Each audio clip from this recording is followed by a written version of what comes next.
Ko, si Christina, ang maroon di mag-picture.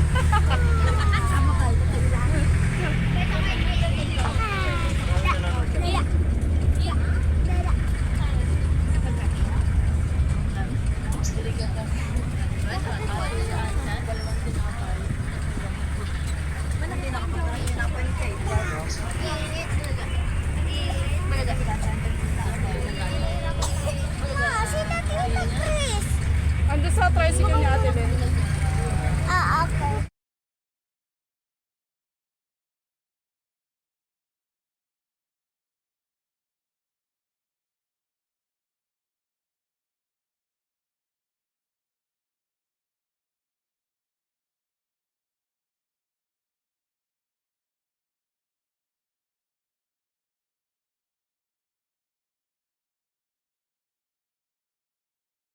Okay.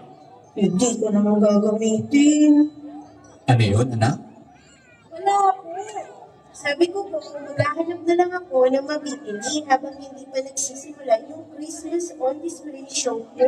Sige anak, basta huwag ka masyadong lalayo. Balik na agad, ate ko. Okay gusto, balik agad si ate, promise.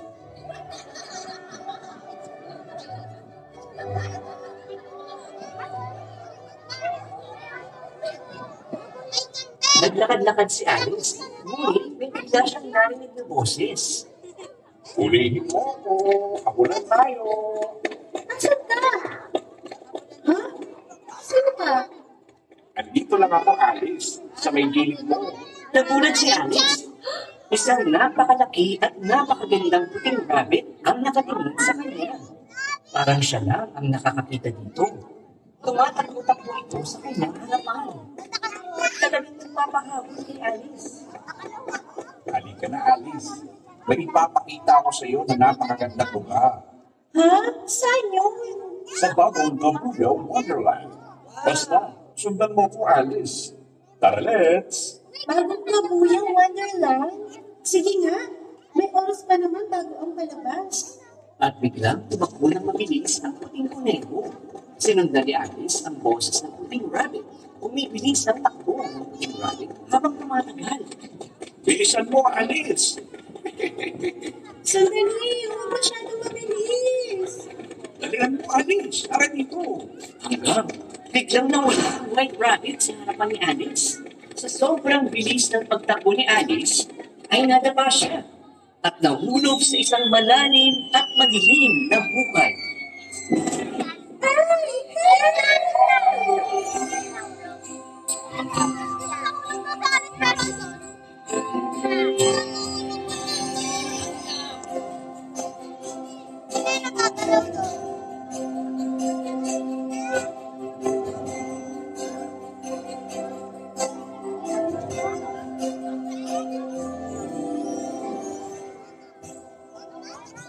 Matapos ang parang napakatagal na pagkahulog, ay naramdaman na lang ni Alice na siya ay nahulog sa napakalambot na sahig. Hindi siya nasaktan. At sa harapan niya ay tumambad ang isang napakalaking pinto na may dagang nakatayo sa napakalaki nitong susian. Nasaan ako? May rabbit? Nasaan ka na? Lagot ako nito kay mommy at daddy. Naku, baka nag-aalala na rin sa bunso. Huwag kang Nakausap mo si Mad Hatter. Siya lang ang nakakaalam kung nasaan si White Rabbit. Ate!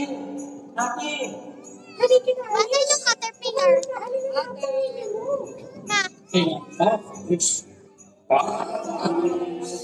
Salamat po sa inyo ulit.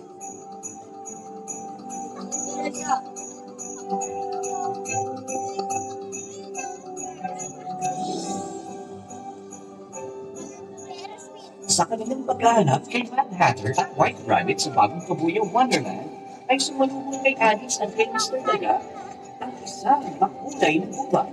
Puno ng maraming makulay na mga bulaklak ang Pixie Forest. Malamig ang simoy ng hangin. Tila may mga kumakanta pa sa malayo. Mr. Daga, napakaganda po ng gubat na ito. Kulay baghari ang kapaligiran.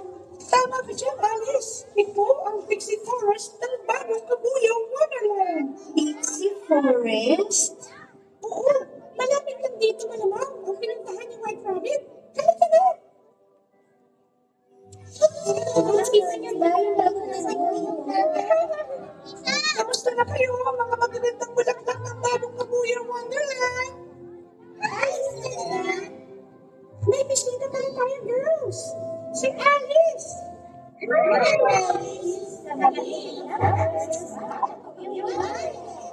Ako si Iris. Ako si Dave.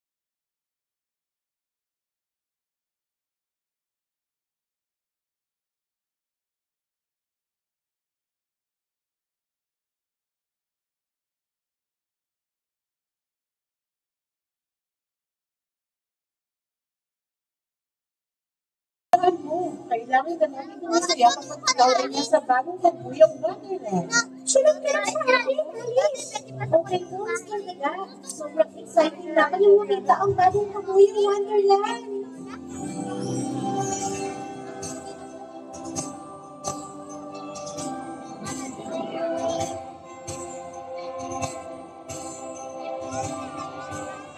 Pagpasok ni Alice at Mr. Daga sa pintuan ng bagong Kabuyao Wonderland, ay tila may sumalubong sa kanila na malamig at mabangong hangin. Napakabango naman ng hangin. Mukhang may nagsasaing na. Nakakagutom. Dito kasi sa bagong Kabuyao Wonderland, Alice, may libre ang mabango at masarap na bigas. Lalo na kapag panahon ng Kapaskuhan. Ganun po ba? Napakaswerte naman ng mga taga-Wonderland. Sa bagong Kabuyao po, ay ganoon na rin ang nararanasan naming mga Kabuyenyo. Mabait yung sa inyong bayan. Hindi lang po mabait, pogi at magaganda pa. Alice, Mr. Daga, kayo na ba yan? Halika na kayo dito sa loob ng bahay ko. Sino po kaya yung tumatawag sa atin? Baka si White Rabbit na yun. Halika na. Puntahan na natin ang bahay niya. Nagmadaling makapasok si Alice at Mr. Daga sa bahay ni White Rabbit. Nakita nila ang mga kaibigan ni White Rabbit na ibon na sila Dodo at Pigeon. Nakaupo naman sa lamesa ang isang malaking caterpillar kasama ang isang flamingo at pagong. Masarap talaga magluto ni Mr. Daga. Ako, nambola ka pa. Siyang tunay. Walang halong biro yan. Welcome sa Siya nga pala si Alice. Sinundan na dito. Si White Rabbit. Hello, Alice. Welcome sa bagong Kabuyao Wonderland. Maraming salamat po. Mukhang nagkakasayahan na po kayo dito. Ako, hindi kita kami hinintay. Sakto lang ang takim ninyo. Bilhin ko na namin yung talagang doon sa ginagawa at premyo ng mga puso. Napakabait nila. Mabait tayo. Dapat na yan. Kaya nga sila nakatira sa kastilyo. May kastilyo po dito sa bagong Kabuyao Wonderland. Pero malaki at maganda doon. Gusto ko pong makarating sa kastilyo. Gusto ko pong makilala ang hari at reyna. Pangarap ko rin yan. Gusto ko sila makausap kapag tapos na ako sa pag-aaral. Malaki din na itulong nila sa edukasyon dito sa Wonderland. Siguro, pagdating ng panahon na yun, hindi na ako sila nagkakakilala. Tama yan.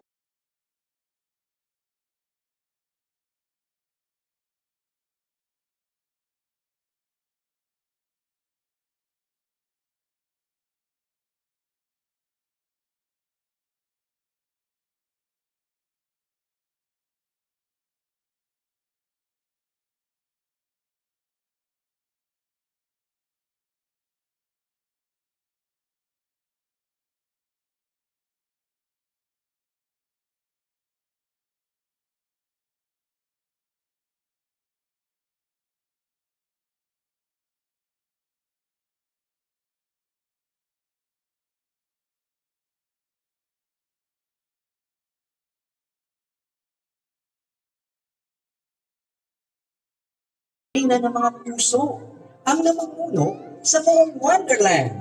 Nasa unahan nila si White Rabbit na naghahagis ng mga rosas.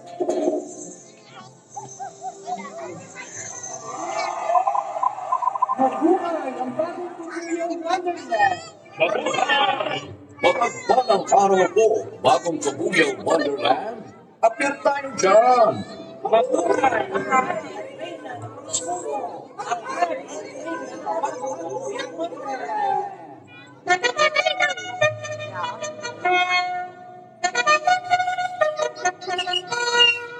Ang gwapo at ang ganda naman ng Hari at Reyna.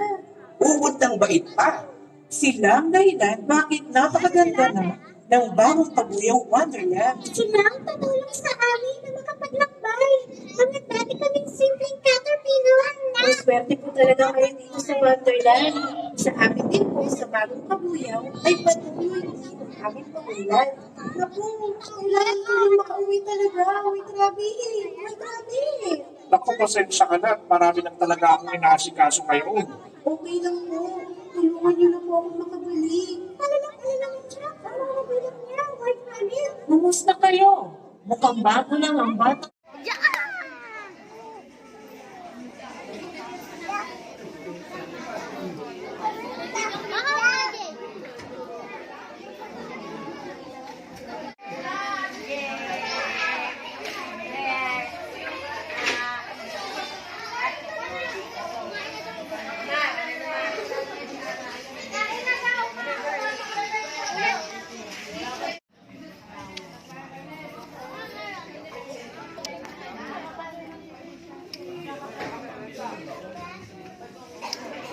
Bawal na kain ng nakasombrelo.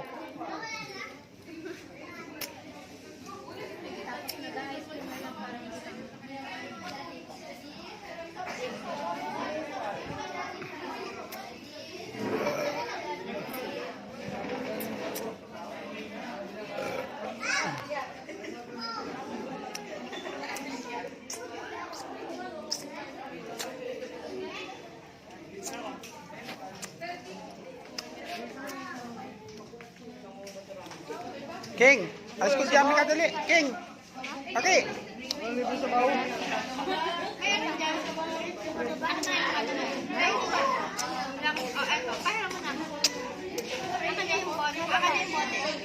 Ayan na, tinakot na. Oh.